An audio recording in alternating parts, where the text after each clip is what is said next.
Okay. Hi అండి. Hi. ఇప్పుడు చూస్తూ ఉంటే ఛాంపియన్ ట్రోఫీ అవుతుంది కదా. అవునవును. సో దాంట్లో అయితే టీమిండియాతో ఫైనల్స్ న్యూజిలాండ్ ఆడబోతుంది. అవునవును. సో ఇలాంటి సిచ్యువేషన్లో కుల్దీప్ యాదవ్ని అయితే రీప్లేస్ చేసే ఛాన్సెస్ అయితే ఉన్నాయి అంటున్నారు. అవును. సో అది కరెక్ట్ అంటారా, లేకపోతే ప్లస్ అంటారా మైనస్ అంటారా టీమిండియాకి? డెఫినెట్గా అయితే ప్లస్సే. ఎందుకంటే తను కొంచెం ఇంజురీ కన్సర్న్ బాడీ సపోర్ట్ చేయట్లేదు, ఫీల్డింగ్ అంత సరిగా చేయడు. ఇంకా నన్ను అడిగితే 4 స్పిన్నర్స్ కూడా ఎక్కువే.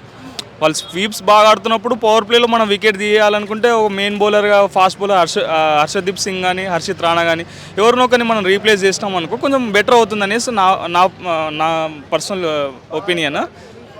ఇంకా ఆ కుల్దీప్ యాదవ్ ప్లేస్లో ఎంతసేపు ఉన్నా మనకి హర్షదీప్ సింగ్ వస్తేనే కొంచెం బాగుంటుంది అనేసి అంతే.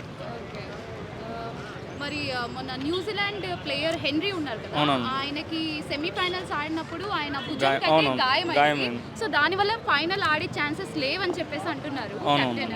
సో దాని మీద మీరేమంటారు? మనకి ప్లస్ అవుతుందా మైనస్? అంటే ఇప్పటివరకు కూడా క్లియర్ లేదు, కానీ మనకైతే ప్లస్ అవుతుంది మ్యాట్ హెన్రీ ఆడకపోతే. వాళ్ళకి ఫాస్ట్ బౌలింగ్ యూనిట్లో ఎక్కువ ఎక్స్పీరియన్స్ ఉన్నదంటే మనకి మ్యాట్ హెన్రీకే. ఇంకా విలియం ఓవరీకి కానీ ఇంకొకరు వాళ్ళకి అంత ఎక్స్పీరియన్స్ లేదు. ఇంకోటి ఏంటంటే మామూలుగా పిచ్లో స్పిన్నర్స్కి ఎక్కువ అనుకూలిస్తుంది కాబట్టి మ్యాట్ హెన్రీ ఉన్నా లేకపోయినా మనకైతే మన బ్యాటర్స్ ఫుల్ ఫామ్లో ఉన్నారు. ఓకే.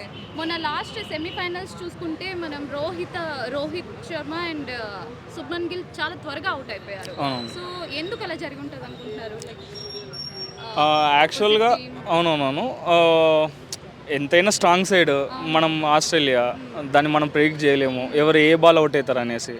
మనకి ఫస్ట్ నుంచి అయినా సరే రోహిత్ శర్మకి లెఫ్ట్ ఆర్మ్ సీమర్ కానీ స్పిన్నర్ కానీ వీక్నెస్ అనేది అయితే ఉంది. లెఫ్ట్ ఆర్మ్ స్పిన్నర్కే అవుట్ అయ్యిండు రోహిత్ శర్మ.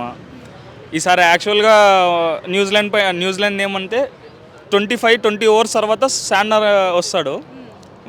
మిగతా వాళ్ళు ఎవరు లెఫ్ట్ ఆర్మ్ ఫేసర్ కానీ స్పిన్నర్ కానీ లేరు. మనకి ప్లస్ అవుతుంది న్యూజిలాండ్ మీద అయితే. ఓకే. ఇప్పుడు ఎంత ఎక్స్పెక్ట్ చేయొచ్చు స్కోర్ మన ఫైనల్లో? మన ఇండియా ఎంత స్కోర్? ఫస్ట్ బ్యాటింగ్ పడితే కన్ఫామ్గా 280 నుంచి 300 మధ్యలో కొట్టేస్తారు. ఇంకా పిచ్ ఒకవేళ ఆ రోజు మనకి ఒక 20 ఓవర్స్ మనకి ఫేవర్ చేస్తే ఖచ్చితంగా 300 ప్లస్ అయితే కొడతారు. గెలుస్తుంది అనుకుంటారా? 100% గెలుస్తుంది. అసలు దాంట్లో ఏమి ఇబ్బందే లేదు.